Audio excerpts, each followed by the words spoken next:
Welcome to our deep dive today. Looks like we're diving into India this time. You've given me a really interesting stack of headlines from Indie News Today. It's dated March 13th, 2025.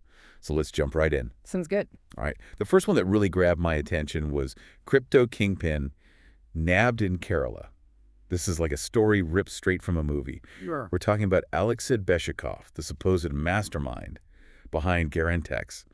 And this was no small operation. Definitely not. Garantex is a massive cryptocurrency exchange. And the U.S. government believes it was used for money laundering.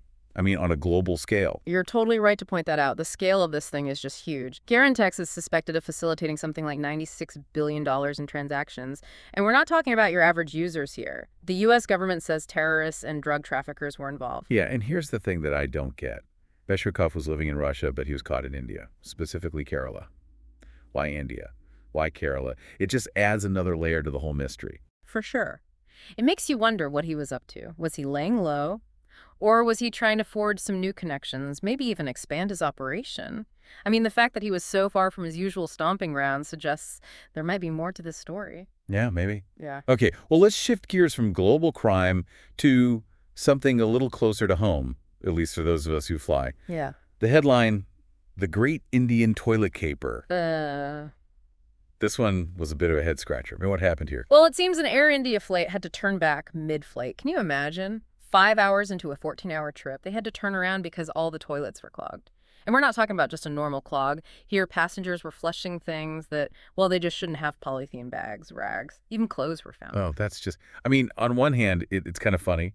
Like, you can't make this stuff up, right? But on the other hand, it's a serious safety issue, and it's just a huge inconvenience for everyone on board. You're right.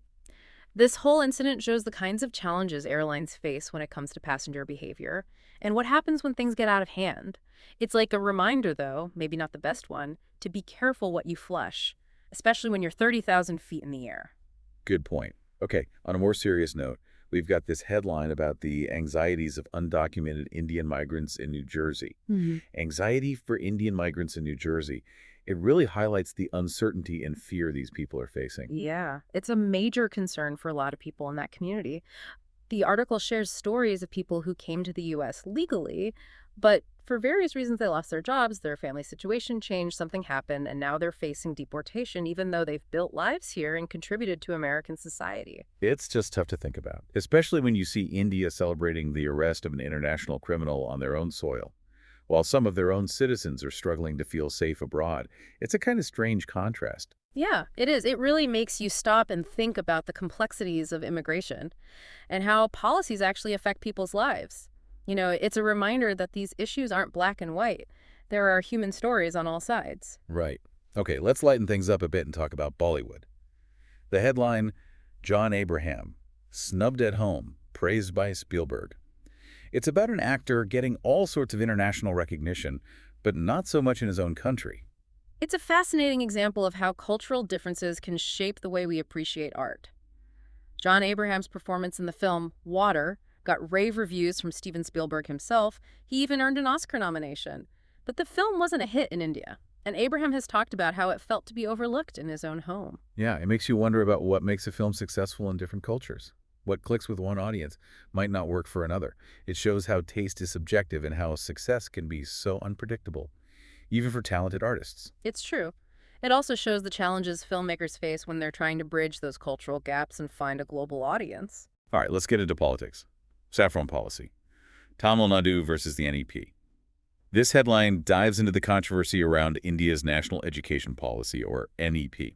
It looks like the Chief Minister of Tamil Nadu has some concerns. It's all about language at its core. The Chief Minister says that the NEP favors Hindi and could end up sidelining Tamil and other regional languages. He's also suggesting that the Modi government is using delimitation, which is the redrawing of voting districts, to gain a political edge. Sounds like a pretty hot-button issue. Yeah. It seems like there are worries about how the NEP could impact regional identity and cultural diversity. Absolutely. Language is tied so closely to identity, and any threat to a language can feel like a threat to the whole culture. It underscores the tension between regional and national interests in India's political scene. Yeah, it's a big deal. Well, from politics, let's jump to military power. Rafale jets. India upgrades naval power. India is buying 26 French Rafale M fighter jets to replace their old Russian ones. This is a big step for India's defense capabilities. The Rafale M is a cutting-edge fighter jet. It's going to seriously boost their naval power and allow them to project force more effectively in the region. So it's a pretty significant move. It seems like India is sending a message about their commitment to modernizing their military and solidifying their place in the region. Definitely. And it's also interesting because it could signal a shift away from their traditional reliance on Russian military equipment. It'll be interesting to see how this affects their relationships with France and Russia down the line. Speaking of shifting things around, let's talk snacks. Temasek bets, big on Indian snacks. This one caught my eye because, well, I love a good snack, but it's about more than just tasty treats, right? You got it. This is actually a major investment in India's consumer market. Temasek, which is Singapore's sovereign wealth fund, is buying a big chunk of Haldiram snacks foods. It's a super popular Indian brand, and the deal values Haldiram at a whopping $10 billion. Wow, that's a lot of samosas. But seriously, this suggests a growing confidence in India's economic potential, don't you think? Without a doubt, this acquisition is part of a bigger trend. You see more and more foreign investors recognizing the opportunities in India's rapidly growing middle class and their spending power. It's a clear sign that India's consumer market is becoming a global force. Okay, let's take a quick detour to the sports world. Hockey Jharkhand triumphs and national championship. This sounds like a real underdog story. It was a close one. Hockey Jharkhand, they weren't exactly favorites going in. They pulled off a huge upset against the defending champs, Hockey Haryana. The match went all the way to a shootout. It was a real nail-biter. I love these underdog stories. It's like a reminder that anything's possible. Yeah. Even when it seems like the odds are totally against you, it must have been a great moment for the players and the fans. It was. It really shows you what hard work and determination can do, and maybe a little bit of luck, too. Right. Now let's switch gears again to something a little more thought-provoking. Nehru's secrets, should they be public? This one's about former Prime Minister Jawaharlal Nehru and whether his private papers should be released to the public. It's a tough question. It raises all sorts of issues about transparency, privacy, and how we view history. On one hand, there's a strong argument for making those documents public. I mean, they could shed light on Nehru's leadership during a really important time in India's history. It could be valuable for historians and researchers. Yeah, but on the other hand, these are personal papers. Even public figures deserve some privacy, right? It's tricky. Where do you draw the line between public interest and the right to privacy? Especially when we're talking about historical figures. It's a tough one. It is. It forces us to think about the ethics involved in balancing individual rights with the potential benefits of historical knowledge. For sure. Okay, now for a headline that really grabbed my attention. Demolish Aurangzeb's tomb, a call to rewrite history. This is about demands to destroy the tomb of a Mughal emperor, a figure who's still causing controversies centuries later. This demand comes from Aurangzeb's actions during his rule. He's accused of persecuting Hindus and destroying temples. His legacy for some is one of tyranny and religious intolerance. It's a sensitive topic. It brings up some deep-seated issues in Indian society. How do we handle the legacies of historical figures, especially those linked to violence and oppression? Do we try to erase them?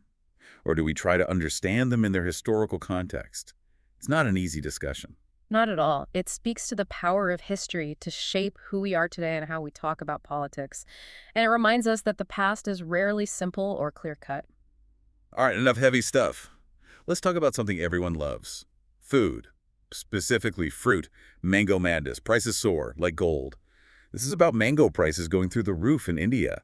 Some varieties are selling for crazy amounts. Mangoes are a huge deal in India, and these price hikes are a big problem. The reasons are kind of complicated. Everything from bad weather to issues with the supply chain. It's like a bunch of things have hit at once and turned mangoes into a luxury item for a lot of people. I can't imagine paying like $80 for a dozen mangoes. That's wild. It makes you think about how these price increases hit everyday people, especially those who rely on mangoes as a staple food. Yeah, it exposes how vulnerable our food systems are to things outside our control, and how these shocks can make existing inequalities even worse. It's true. Well, speaking of how interconnected the world is, our next headline takes us to trade and its potential impact on healthcare. Trump's tariffs, a bitter pill for U.S. healthcare. This explores what could happen if the U.S. puts tariffs on medicines from India. India is a major source of generic drugs for the U.S., so these tariffs could have a big impact. We could see higher drug prices for Americans, possible shortages of essential medications, and even disruptions to the whole global pharmaceutical supply chain. It's a reminder that decisions made in one country can have consequences all over the world. It's a complicated issue with serious implications for healthcare in both countries. It shows us how important it is for policymakers to think globally and to look for solutions that work for everyone involved. Okay, finally some good news on the economic front. Inflation cools down in India. Inflation's easing in India partly because vegetable prices are going down. This is good for the economy overall, right? It's a really positive development. Lower inflation means people can buy more, and it creates a better environment for economic growth. It could also mean the Reserve Bank of India might lower interest rates, which would further boost the economy. It's a bit of light at the end of the tunnel after all these other headlines. It's a mixed bag, but India seems like a country facing a lot of challenges, but with a lot of potential too. Don't you think? Absolutely. It's a nation that's always changing, finding its way in a world that's changing fast. It's a story that's both super interesting and incredibly complex, and it's one that we need to pay attention to. It's really interesting going through these headlines. Yeah, it strikes me how much they show about India's place in the world right now. It's a country so connected to its past and traditions, but at the same time, it's dealing with globalization and rapid development. It's a lot. You're right on the money. You can see this tension playing out in so many of these stories. We talked about the arrest of that crypto guy.